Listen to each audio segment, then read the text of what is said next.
Good morning, students. Today there is our English languages period. Today's date is 5th of August 2020 and today's day is Thursday. Okay. In the previous lecture, we have seen the lesson shelter. Okay. In that lesson, we have seen the types of houses, है ना? The types of houses and how to clean our house, how to keep our house neat and clean. Okay. Now today we are going to start a new lesson and that is lesson number 9, clothes. Clothes का मतलब होता है कपड़े. Okay. Now I am going to ask you some questions. Okay. The first question is why we use clothes. हम कपड़ों का प्रयोग क्यों करते हैं? To cover our bodies. We use clothes to cover our bodies. हम कपड़ों का प्रयोग इसलिए करते हैं ताकि हम अपना तन या हमारा शरीर ढक सके. Okay. Then now see. Now rainy season is going on, है ना? What we use in rainy season mostly when the raining is going on. When the rain is going on, we use raincoats, है ना? And it is made of plastics, है ना? Plastic. It is made of plastic means the material plastic we use. In winter season, we use woolen clothes means sweaters, mufflers, है ना? Then, in summer season we use cotton clothes, है ना? Means we use the cotton material. In winter season we use the wool, है ना? Wool from sheep. Means we have to learn from this lesson that why we use clothes and which types of material we use to make the clothes, है ना? Now open your book, page number 63, lesson number 9, clothes. Kapde. Okay. Now, come on, write down today's date there. Come on, write down today's date there. Okay, finished. Now, come on, keep your finger on the first line. Learning objectives. Huh? What is the learning objectives? Means what you are going to learn from this lesson. It is mentioned there. आप इस पाठ से क्या सीखने वाले हो ये यहाँ पे दिया हुआ है. ये पाठ के उद्दिष्ट है. Okay. Next see need for clothes. कपड़ों की जरूरत.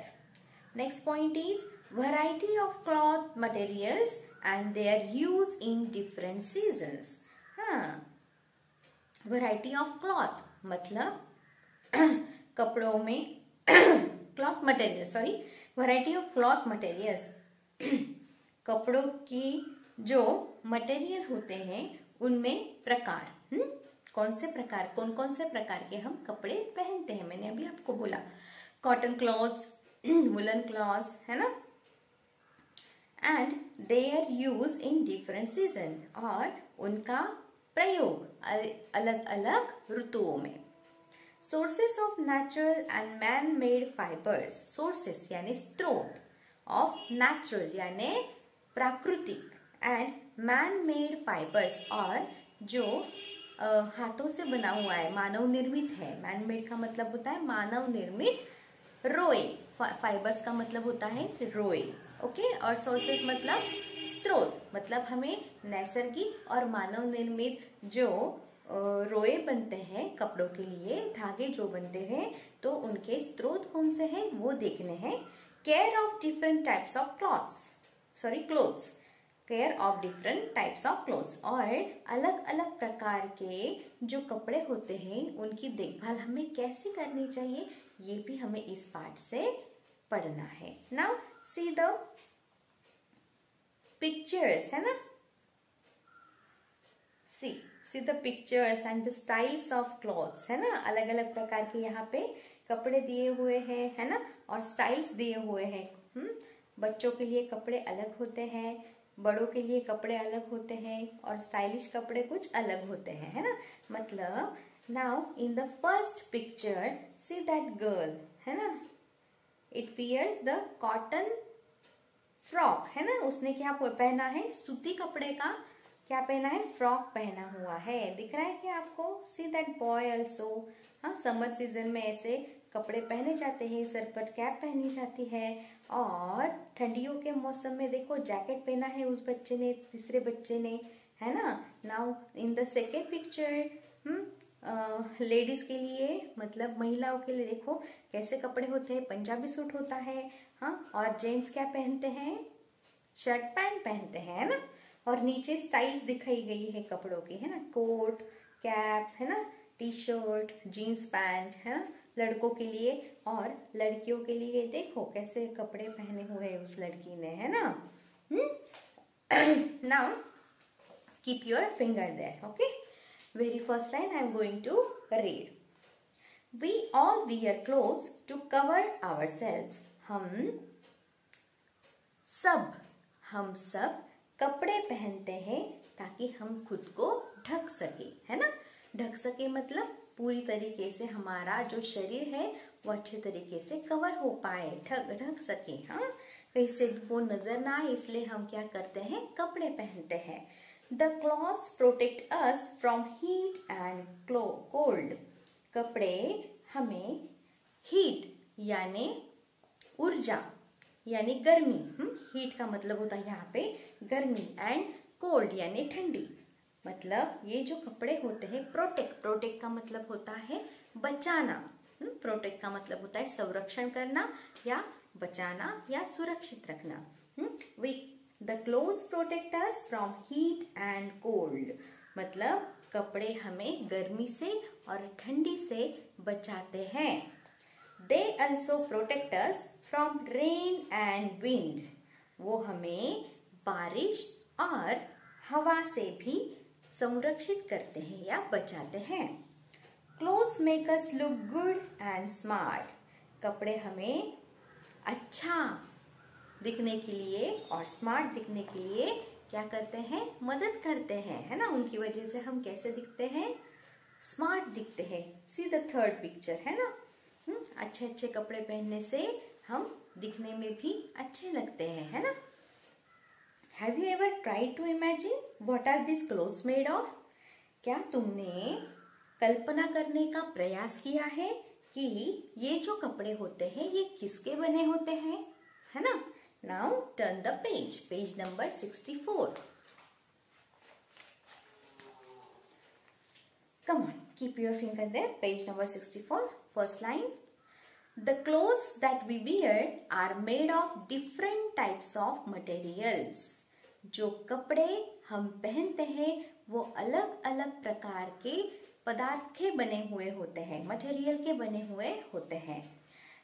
First, natural materials. अभी प्राकृतिक मटेरियल्स के यहाँ पे एग्जाम्पल्स दिए गए हैं। There are examples of natural materials. Now keep your finger there. Clothes like cotton, silk, wool and leather are made from plants and animals. मतलब देखो प्रकृति के स्रोत कौन से हैं? प्लांट्स यानी पौधे और एनिमल्स यानी जानवर। हम सब प्रकृति की क्या है? स्रोत है। सॉरी, प्रकृति हमारी क्या है? स्रोत है। मतलब हम प्रकृति में बने हुए हैं, है ना। तो ये जो पेड़ पौधे हैं और ये जानवर है उनसे हमें कपड़े मिलते हैं। क्या मिलते हैं? सॉरी, मटेरियल मिलते हैं जिनसे हम कपड़े बना पाते हैं। अभी कौन से? क्लोथ्स लाइक, कपड़े जैसे कॉटन, सूती कपड़े, है ना। सिल्क, सिल्क का मतलब होता है रेशम, सिल्क मतलब रेशम। वुल, वुल तो आपको पता है बहुत अच्छे तरीके से, जो हमें भेड़ से मिलता है ना। उसके अंग पर जो वुल होती है वो हमें मिलती है ना। एंड लेदर, लेदर यानी चमड़ा, जो एनिमल से प्राप्त होता है हमें, और वुल भी एनिमल से ही प्राप्त होता है, हमें भेड़ से प्राप्त होता है। हाँ, वुलन क्लोथ्स हम कब पहनते हैं? ठंडी के सीजन में पहनते हैं। Sweater, mufflers, gloves, hand gloves, है ना, socks are made from plants and animals. ये जो सारे के सारे कपड़े हैं ये किससे बनते हैं? पेड़ पौधों से और जानवरों से। समझ में आया? फिर से एक बार दोहराती हूँ। नेचुरल मटेरियल्स, प्राकृतिक पदार्थ, क्लोथ्स लाइक कॉटन, कपड़े जैसे कि सूती कपड़े, सिल्क, रेशम, वुल, ओके, एंड लेदर, चमड़ा। ये जो है ये हमें कहाँ से प्राप्त होते हैं? पेड़ पौधों से और जानवरों से। Okay, this is the first source. Then second, man made materials, मानव निर्मित पदार्थ। अब कौन से हैं? Clothes like polyester, nylon, acrylic etcetera are made from man made material. कपड़े जैसे कि पॉलिस्टर, नायलॉन, एक्रेलिक ये कपड़ों का प्रकार है, मटेरियल है। इत्यादि क्या है? मैन मेड मटेरियल है, मानव निर्मित पदार्थ है। Okay, now first, now the description of the first source is given there. First source is natural materials, प्राकृतिक पदार्थ। Now see on the right side, see the cotton plants, है ना, कपास के पौधे दिख रहे हैं आपको, उसमें कपास दिख रही है व्हाइट व्हाइट आपको, रोएदार, सॉफ्ट सॉफ्ट, हाँ, सी एंड कपड़ा भी दिख रहा है, वहां पे शर्ट बनाया गया है, कॉटन शर्ट, है ना। Now see the first line, come on keep your finger there. First one is cotton, first natural material is cotton. It comes from cotton plants, ये कहाँ से आते हैं? कॉटन के पौधों से आते हैं। It is a soft, fluffy fiber that grows in a ball around the seeds of a cotton plant. ये क्या है? एक मुलायम, मुलायम, फ्लफी का मतलब होता है फूलने वाला, हाँ, फूला हुआ, सॉफ्ट, फूला हुआ, रोएदार, फाइबर का मतलब होता है रोएदार, रोएदार पौधा होता है, रोएदार कपास होती है, that grows in a ball around the seeds of a cotton plants. मतलब कॉटन प्लांट जो होता है, कपास का जो पौधा होता है, उसमें जो बीजे लगते हैं उसके चारों ओर, हाँ, अराउंड, हाँ, अराउंड एक बॉल तैयार होता है। किस चीज का बॉल तैयार होता है? सॉफ्ट फ्लफी फाइबर का, मतलब मुलायम फूले हुए रोए जो होते हैं उनका। Okay, it is spun into a thread to make a soft textile. मतलब ये जो कपास होती है, ये जो फूला हुआ मुलायम जो रोए, इसमें जो रोए होते हैं उनको क्या किया जाता है? धागों में परिवर्तित किया जाता है, उनका कांटा लगाया जाता है ना, और फिर उनको सॉफ्ट टेक्सटाइल, मुलायम कपड़े में परिवर्तित किया जाता है। मतलब मुलायम कपड़ा बनाने के लिए इस कपास का कांटा लगाया जाता है, मतलब धागा बना के उसको रोल किया जाता है। समझ में आया? धागे का बंडल बनाया जाता है। Okay, now second, silk. Now see the second picture, है ना, आपको यहाँ पे इल्ली दिख रही है क्या? एक छोटी सी इल्ली और अंडे भी दिख रहे हैं आपको उस पत्तों में, हाँ। Now see, it comes from silk worms.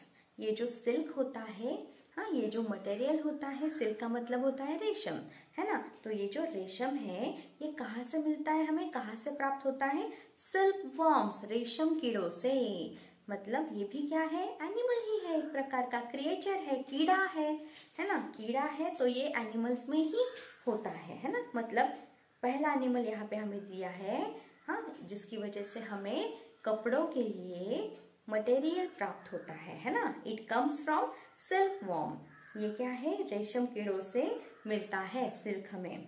Silk worms feed on mulberry leaves. Mulberry leaves मतलब शहतूत के पत्ते। मलबेरी लीव्स का मतलब होता है शहतूत नाम का एक पेड़ रहता है, उसके जो पत्ते होते हैं, तो ये जो इल्ली होती है, मतलब ये जो रेशम कीड़े होते हैं, वो वहां पे खाते, मतलब वो पत्तियां वहां पे खाते रहते हैं और वहीं पे बड़े होते रहते हैं, है ना। Female सिल्कवॉर्म्स lay eggs on mulberry leaves. तो मादा रेशम कीड़ा जो होता है, रेशम कीड़े जो होते हैं वो ये जो मलबेरी लीव्स है मतलब शहतूत के जो पत्ते होते हैं उन पर अंडे देते हैं। हाँ, ले एग्स मतलब अंडे देना। आफ्टर हैचिंग मतलब अंडे फूटने के बाद, टू हैच मतलब वो अंडे जब फूटते हैं। द सिल्कवॉर्म और caterpillar starts spinning its cocoon of one single silk thread around itself। देखिए फिर क्या होता है, ये बहुत इंपॉर्टेंट प्रक्रिया है। आफ्टर हैचिंग मतलब अंडे फूटने के बाद द सिल्क वर्म, उनकी उसमें से क्या निकलता है बाहर, सिल्क वॉर्म रेशम कीड़ा बाहर निकलता है। और या हम उसे कैटरपिलर भी कह सकते हैं। कैटरपिलर का मतलब होता है झांझा या इल्ली या कीड़ा। हाँ, तो वो जो बाहर निकलता है वो क्या करना स्टार्ट करता है, क्या काम करना स्टार्ट करता है, स्पिनिंग इट्स ककून। ककून का मतलब होता है कोश। हाँ, ऑफ वन सिंगल थ्रेड, एक ही धागे का, एक ही धागा, कौन सा, सिल्क का। अपने मुंह से वो क्या निकालता है, एक धागा निकालता है सिल्क का और अब क्या करता है, स्पिनिंग शुरू करता है। मतलब अराउंड इटसेल्फ मतलब खुद के ही चारों ओर वो क्या करना स्टार्ट करता है, वो जो एक धागा निकलता है उसके मुंह से, हाँ, तो वो स्पिनिंग स्टार्ट करता है, अपने चारों ओर बुनना शुरू करता है। मतलब खुद उसमें रहता है और अपने चारों ओर स्पिनिंग यानी बुनना शुरू करता है। किससे, एक ही सिल्क के, एक ही रेशम के धागे से। Okay, this cocoon is source of silk fibre. तो ये जो ककून यानी कोश होता है यही स्रोत होता है किस चीज का, सिल्क फाइबर, रेशम के रोयों का, रोए जो होते हैं उनका, रेशम के रोए का। ओके, इनसाइड द ककून मतलब कोश के अंदर the caterpillar grows into pupa.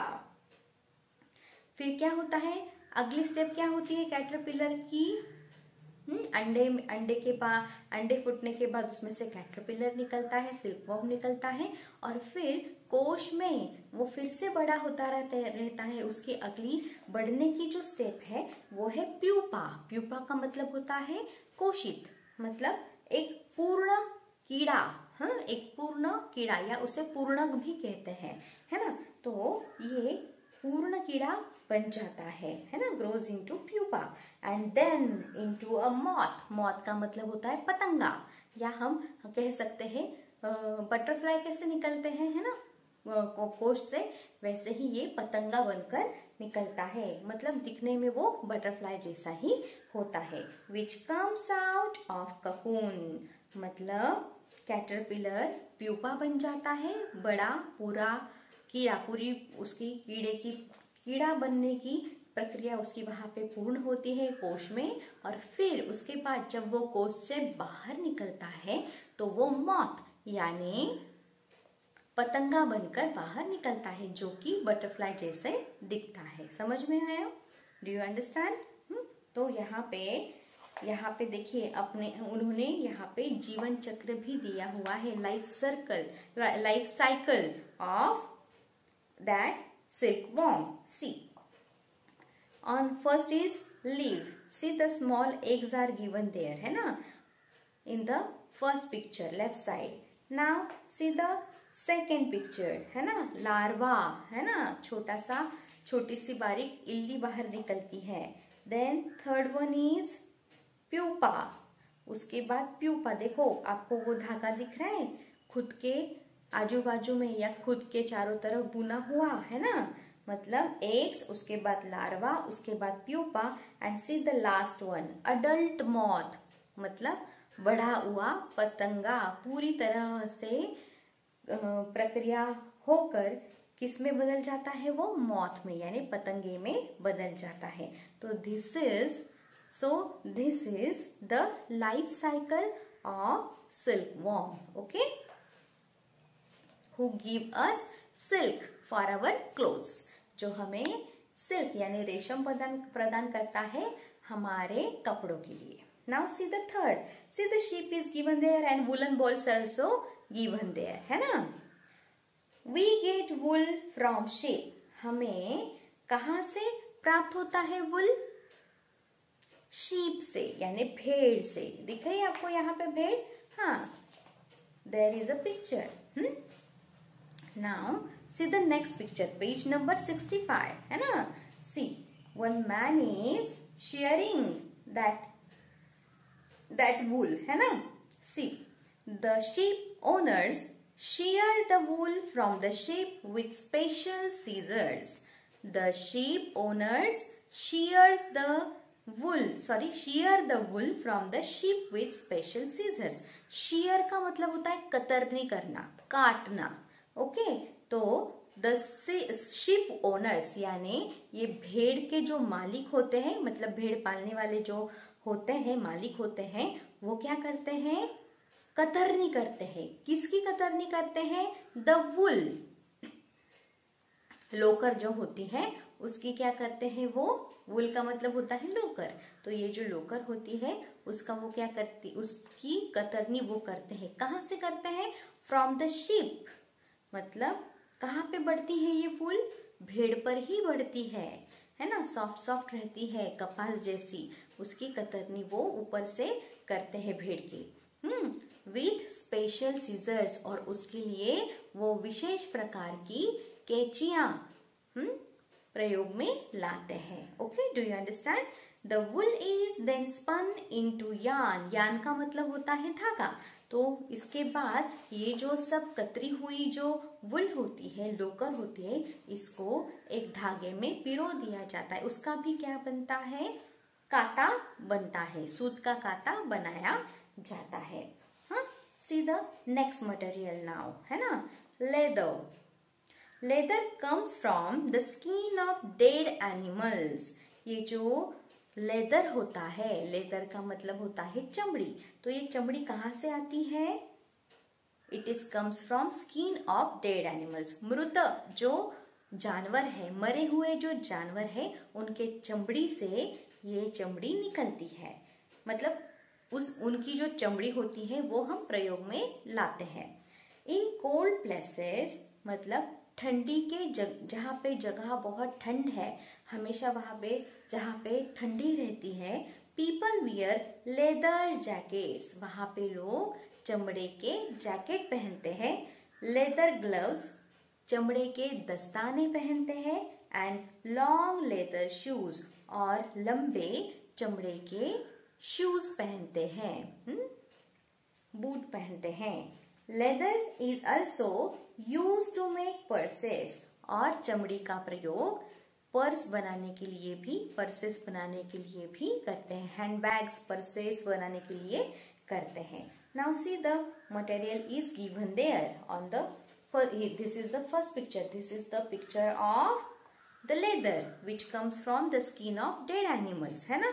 And see the clothes, which is made by this leather. See, दस्तानों का दिया हुआ है. Leather gloves, leather hand gloves is given there. Purse is given there. Jacket is given there, है ना? Long leather shoes is given there, and also the next type of shoes, one more shoe is given there. One more type of shoe is given there. So these are the examples of natural materials. Okay students, this is for today. Tomorrow we shall see the next subtopic, and that is man-made materials. Okay, मानव निर्मित पदार्थ. Okay, so students, this is for today. Read this lesson at your home. Okay, till then, goodbye. Thank you so much. Stay home, stay safe. Bye.